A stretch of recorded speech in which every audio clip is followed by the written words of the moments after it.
Fantastic. Well, next up we have Tiger. We got Tiger? Aha! Oh, hello. Can you see me? Hello, Tiger. We can see you. Hello, and Okay. some Christmassy tinsel as well. Oh, sorry. I'm in my dorm at school. Fantastic. Okey dokes. Well, it's great to see you, Tiger. It's been ages, and I can't wait to hear you play. You're going to play some Bach for us, am I right? Yeah, I am. Fantastic. Okay, well, I'm going to disappear, and give me a shout if you need me. Hello. Hi, Tiger. Nice Christmas decorations you've got going on there. Thank you. We've been, we've got a lot of tinsel on this side as well, but you can't see that for now. Great. Okay, so you're going to start with the Bach, the Courant? Yeah, a Courant, E flat. Great. Cool.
Should I carry on to the saraband?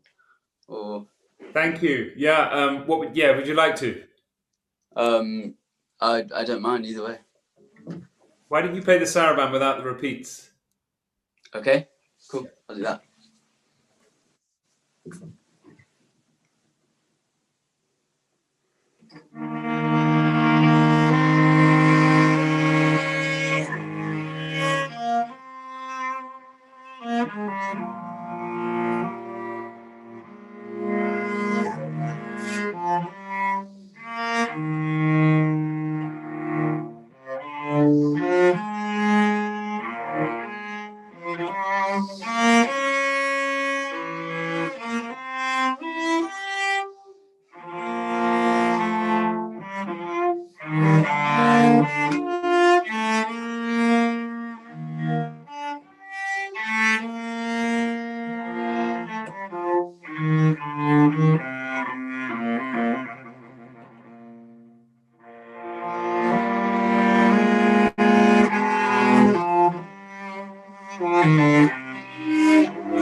Okay, good. Thank you.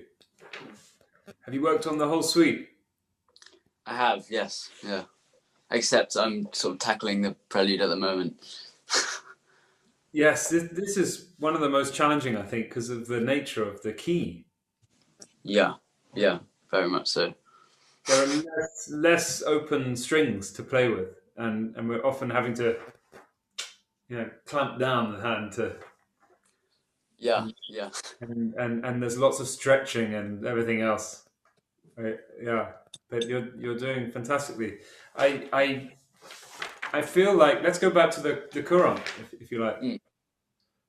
I feel like we could simplify things a little bit more. Okay. Just in terms of the whole vibe of the movement. It feels there's a lot of liberty with the tempo, and I think we need to remember we're in 3/4, and it's a dance, and it's interesting because in the Quran, what do you notice about it that like rhythmically? Well, there's sort of 3 ideas, really, rhythmically. Yeah. Can you play them to us? Play the first rhythmical idea. So, and then and then.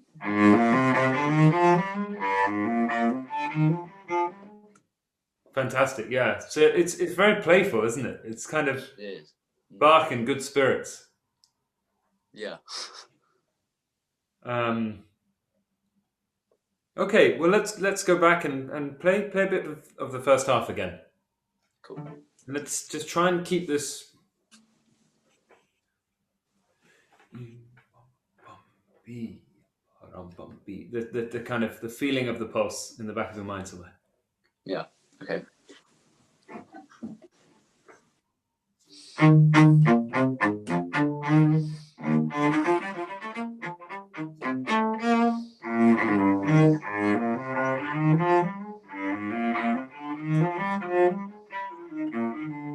Okay, good. Keep going. Good. Let's imagine. I don't know if you were listening in with Ollie just now, but we were talking about musical rainbows. No, I didn't hear that.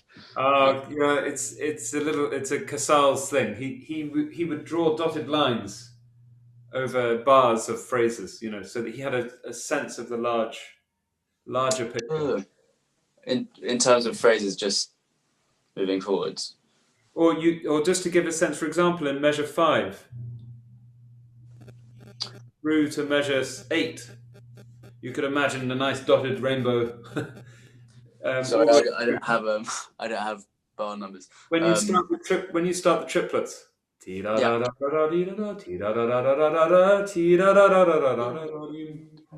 Yeah. And there's lots of groupings there, but we could imagine a longer line as well.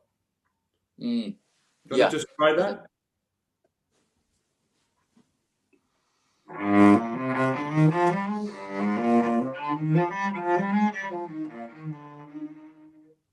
Much better. Much better. So actually the F is your kind of Yeah. If you were to imagine you play F, E flat, D, E flat, just play that grouping once.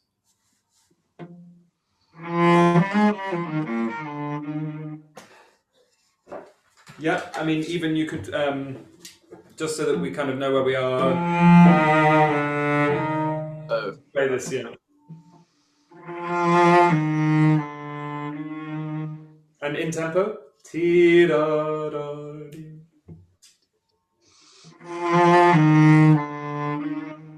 Great. Now add in your fillers.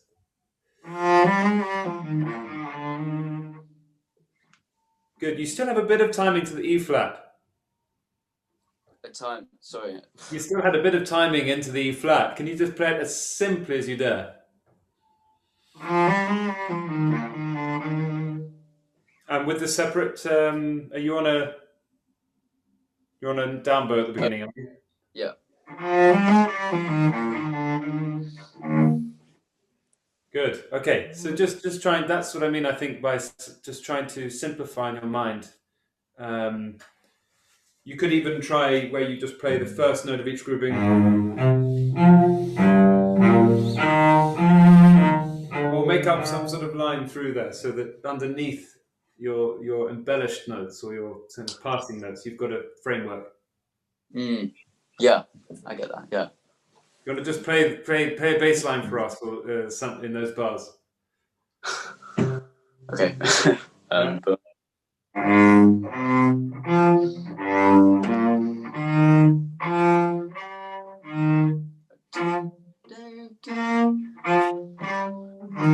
something like that. That was nice. So I think you were kind of imagining, yeah. Yeah. Yeah, exactly. So it's funny that we forget that Bach wrote senza basso. Like in its day, people would have been searching around for a kind of an accompaniment part because that's what they did. You know, they always had a harpsichord or a continuo bass line or whatever. But now we're on our own. But we almost have to invent our own bass line structures so that we can actually react a bit more and know where we are harmonically and with your pacing as well.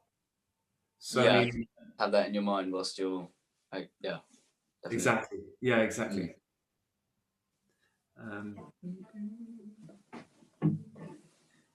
Okay, let's try again from the top. And I think in the second bar, you're. I think you were doing. There was a bit of something in between, and T. Can you imagine that the E flat that you reach at the bottom is a kind of springboard? It kind of launches you a little bit more. Okay. Yeah.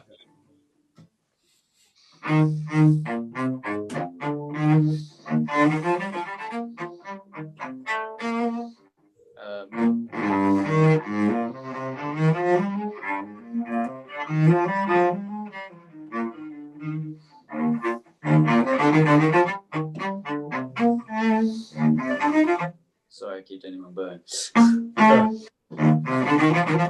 That's another one. Yeah,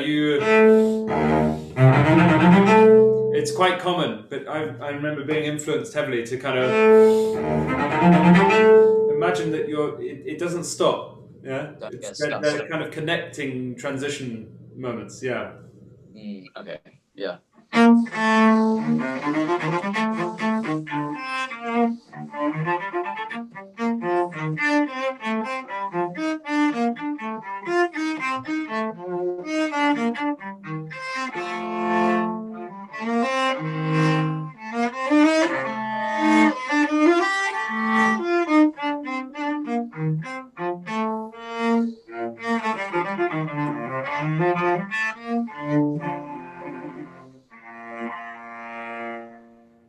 Okay, so it's really good to go on the hunt when you're playing for yourself with this music and just look at some of the interesting features. For example, when you have your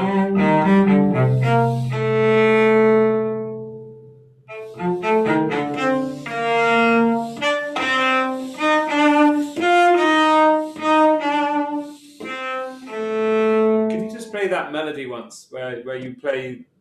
You know how we often think about bass, middle voices, and soprano. Play your soprano.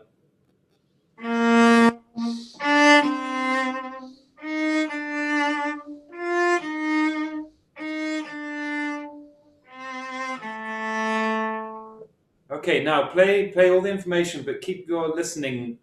Again, there's a big rainbow here. Okay. Yeah. See the development.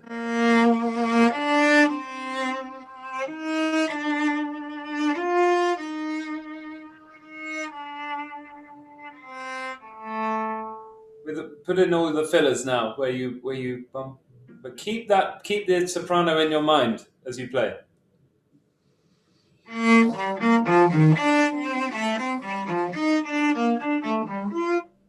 Sorry.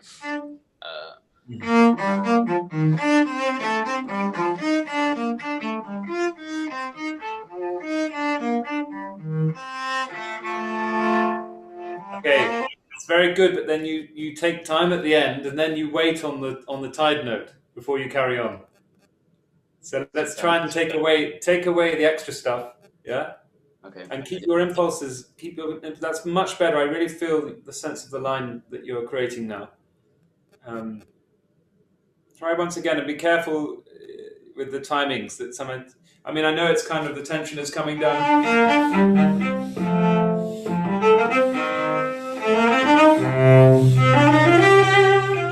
Yum. Yeah. Keep it going. Okay. Yeah. So from the same place. Sure.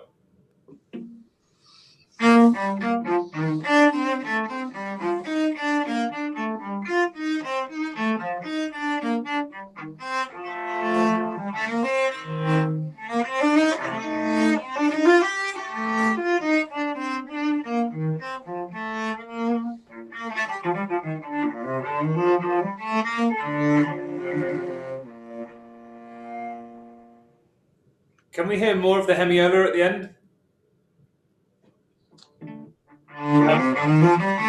Sorry. Yeah.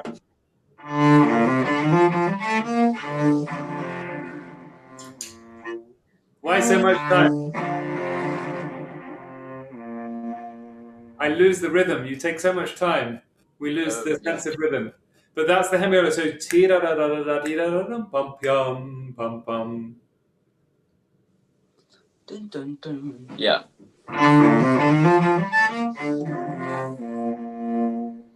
Yeah, it's simple. You don't need to add extra stuff. Yeah?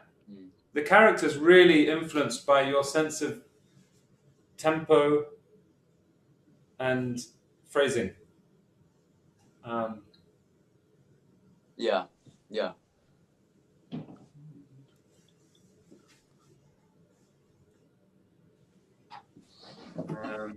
Yeah, it's fun. It's like and also he writes in timings really because when you have that, there's no motion until the next beat, right? So it kind of pauses for thought anyway. Without actually having to.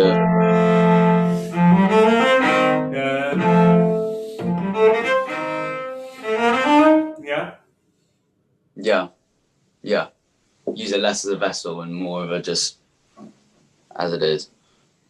Yeah, I mean, of course, we've got to be imaginative and creative with our nuances and the stroke and how we communicate. But I think just in terms of just basic pulsing, that's going to really influence and help you. I think.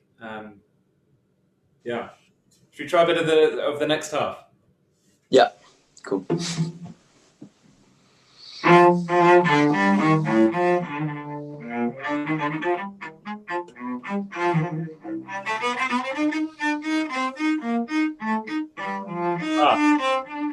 Tiger, I'm sorry to say, but you have a wrong note.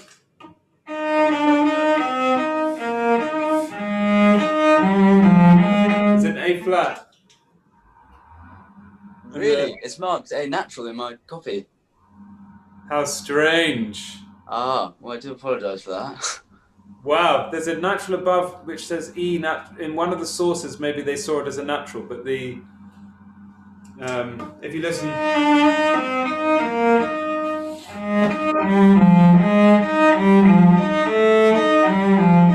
I mean, I've never heard it played that way before, but yeah, it's. Wow. What edition do you have? It's just an old band writer I got off internet, but it's not the. I've got my blue one. Is it an IMSLP? It is, yeah. Well, they put in rogue notes so that they can get away with copyright. No, is that a thing? Yeah, it is. That's awful. It's terrible. Yeah. So yeah, just that should be an A flat. That's all. Okay. But you're forgiven because you have a dodgy part.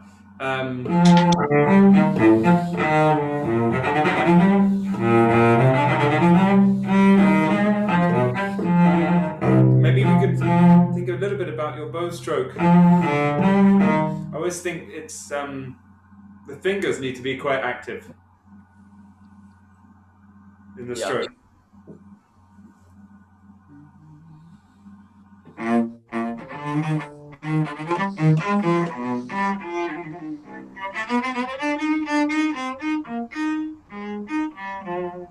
So I haven't planned for that finger. Go on.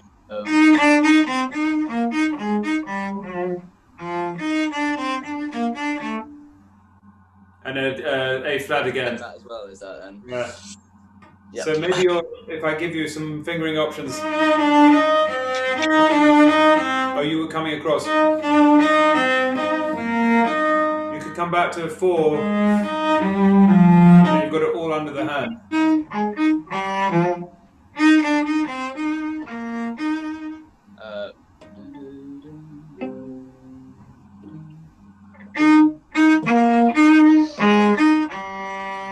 I wouldn't.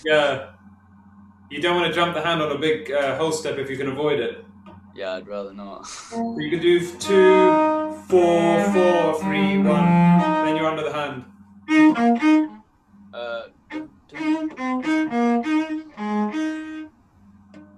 Put your 4 down on the A flat. Yeah, exactly. And then go you down on the 4. Yeah, and then you're under the hand. Okay. Yeah. Yeah. And the next bar, 3 on the second D. Sorry, the third D. And then back to a 4 on the G. So we think about substitutions. Okay, yeah. Yes.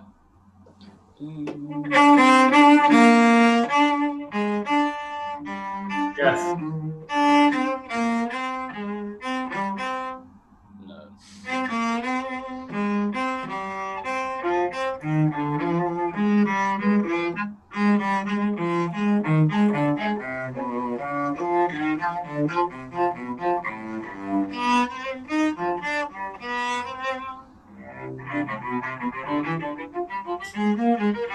Okay, good. Yeah, we've got a bit heavy in the tempo, but that. We could talk forever about different fingerings and possibilities. We don't have so much time now, but I would say that when you're planning your fingerings, just try and economize as much as you can, because all the motion can end up getting distracting. And of course, the correlation between the hands is important. So when you have your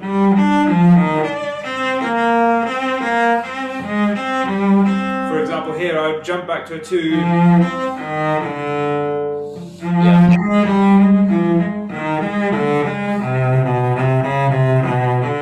Stay in one position if you can.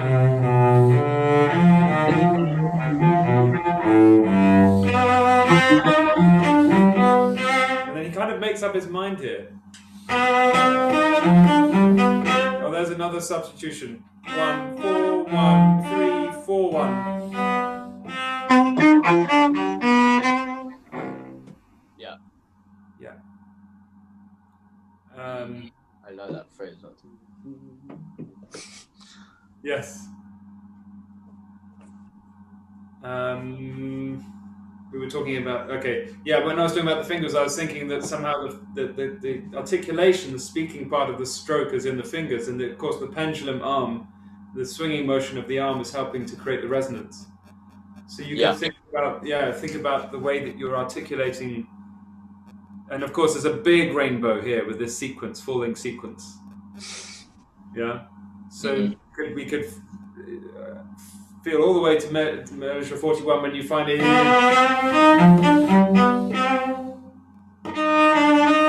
But let's not indulge too much here, because you need to figure out your fingerings and notes. Yeah. But yeah, so why don't you go from the just show me once the bow stroke that this.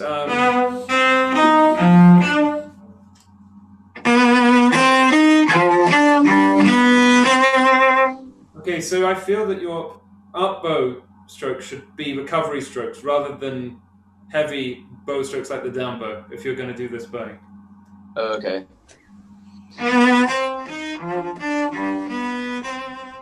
What happened just then when you gave more emphasis on the down bow? And then, like, do you mean musically or Yes. physically? Yeah, well, musically, yeah. Well, that was just accented then on the down bows. Yeah, and what happens on the down bows? What are those notes? The cadence. Yeah, it's another bass line. Dum, dum, dum. Yeah, just play it for us. So play those notes for us. Good. So we have to have stress and release. It's like what is it? Like the out breath and in breath. I mean, obviously you couldn't do that in tempo, but I'm just giving a very generalized thing. One thing that I find might help you is on the down bow. Imagine you're on the low string side, like on the D string side of the A, and on the up bow you're on the E string side, and on the G string side, A string. What am I trying to say? On the down bow, be on the lower string side of the string, and then, on the up bow, exactly.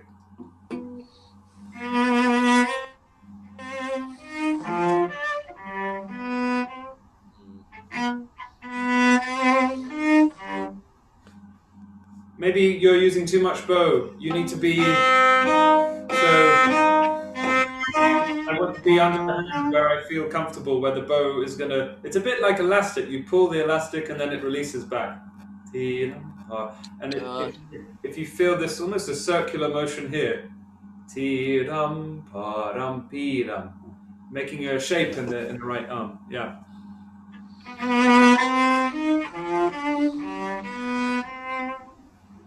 And in tempo?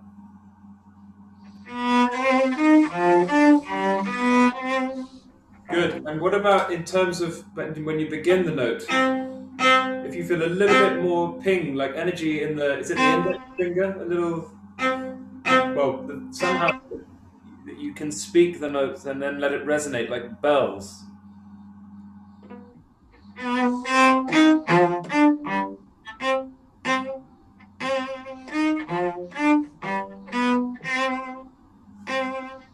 Yeah, because we want the resonance, don't we, after we chime the bell.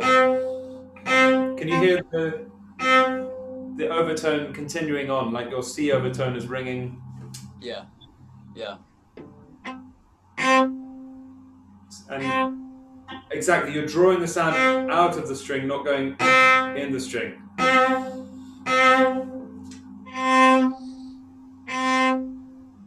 And another idea for this stroke, you could imagine, what happens if you push off your right foot? Like that? Yeah. Actually sounds different. Yeah.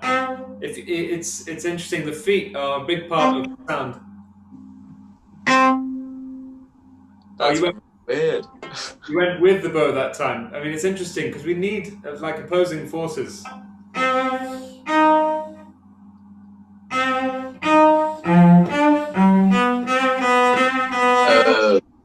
So you go opposite.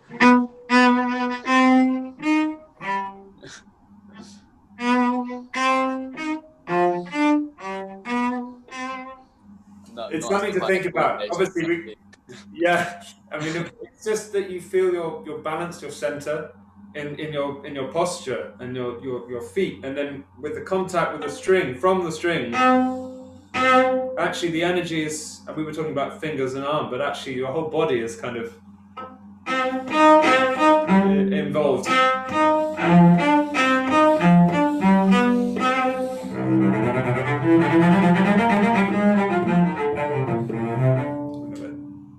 Should we carry on from there? Yeah.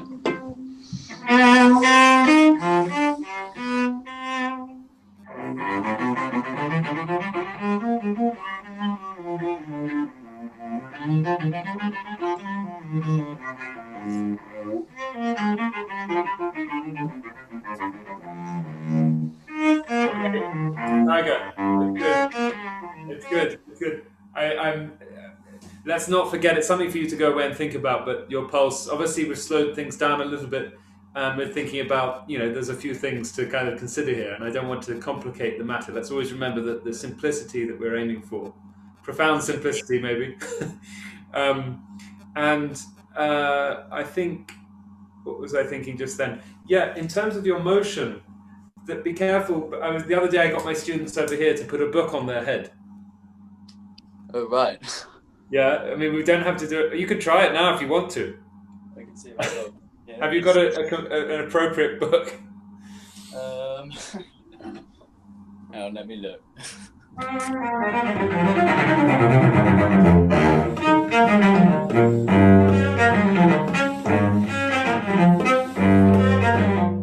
I seem to only have a massive sketchbook, so I think... Okay, don't worry. In your own time, find a book and notice how this motion, as cellists, we tend to, and I would just say, think about your... if you go to the...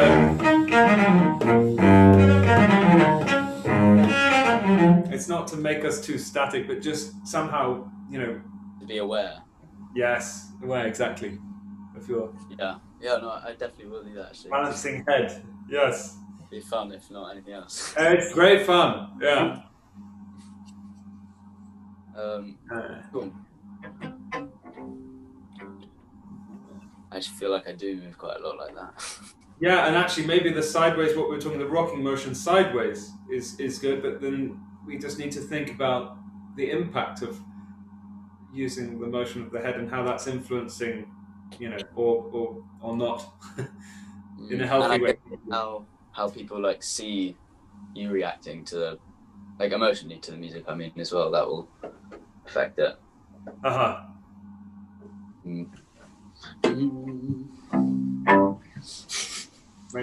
Let's carry on from your... I love these decorated moments. It's fun. You could improvise a little more. Why don't you go from there?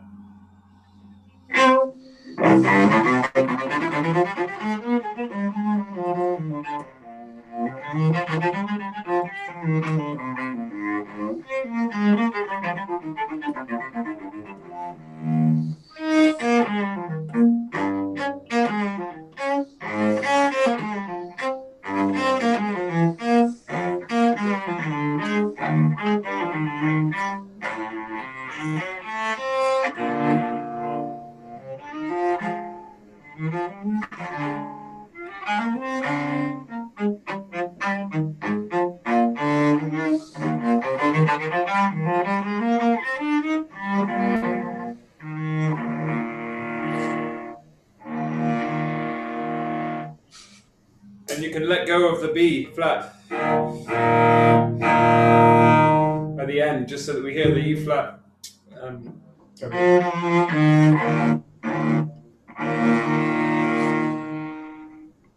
Yeah, it doesn't necessarily have to be longer, but just know when to let go of your lower, even in these.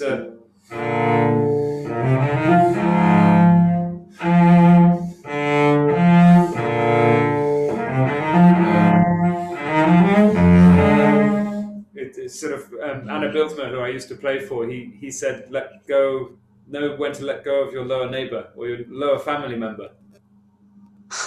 Yeah. Yeah. So.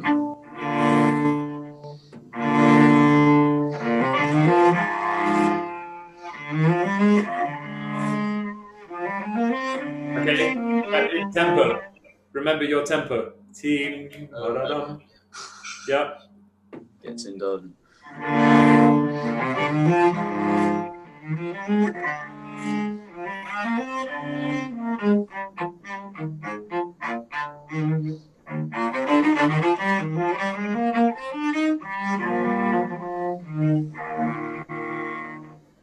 Good.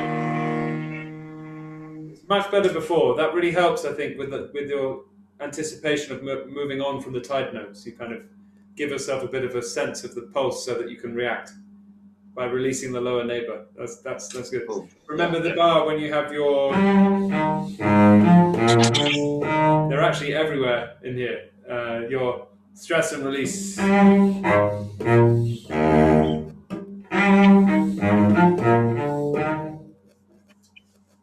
Cool. Yeah. So I was just writing down. Yeah, good. Do you want to try? Yum, bum, bum, bum, bum, bum. It's a bit like a bassoon.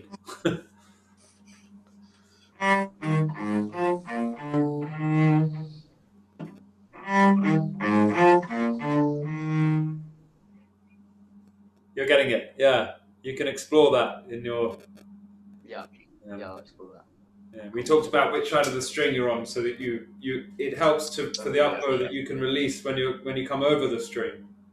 And on the down bow, it's almost like you're getting underneath the string, over the string, underneath, over. Which side of string? Your seesaw bow, you know. Yeah. It's just the string is your fulcrum. The string is like your pivot for the bow to be dancing on. And if you imagine your stroke is kind of working around the point of contact in the string, but you can, and we talked about motion, and you can play around with that. There's a wonderful video on YouTube if you want to watch it with Leonard Rose. It's called, I think, A Cello Lesson, and he talks about this bow stroke. He talks a lot about opening and closing of the forearm, and it's really fascinating. So I would encourage you to go and have a look at that. It's I'll go watch that. Yeah. Yeah, it's pretty great. I think we're running out of time, unfortunately. Oh, really? Oh, right. Oh. Yeah. So we won't have time now for the saraband, but it's been, Tiger, it's been great to We hear are you. nearly at the end, I'm afraid. Thank you. Yeah. Any questions? Do you have anything? Would you always? How strict would you be with tempos in terms of other movements just in the suite? Like, are there any specific ones that you'd be more like relaxed with, I guess? It's funny. It's like we need to be strict but free. Yeah. And I think the pulse is there. It gives you more freedom actually in the end. And I feel that pulse gives us. I mean, have you done any metronome work? It seems a bit criminal to do that, but I have. Yeah. That can enlighten us in terms of where we're getting comfortable with taking time and where we're rushing, you know. And of course, we don't want to play that precisely. And human, you know, we are human, and the heartbeat can get quicker and slower. And but I think that in terms of your center to everything that you're doing, if you have a strong pulse, it will really give you a springboard and a feeling of impulse that somehow supports you. You know, when we play on our own, we can get quite comfortable, and you know, our sense of time is quite different. So I would say a bit more discipline with your tempo. Okay. And then if you're going to have time, there's got to be a great reason for it, and it's not just a comfort thing. Or you know, we're getting to a cadence, so you know. I mean, cadences are emphatic and they are kind of arrival points, and they might need a bit of time, but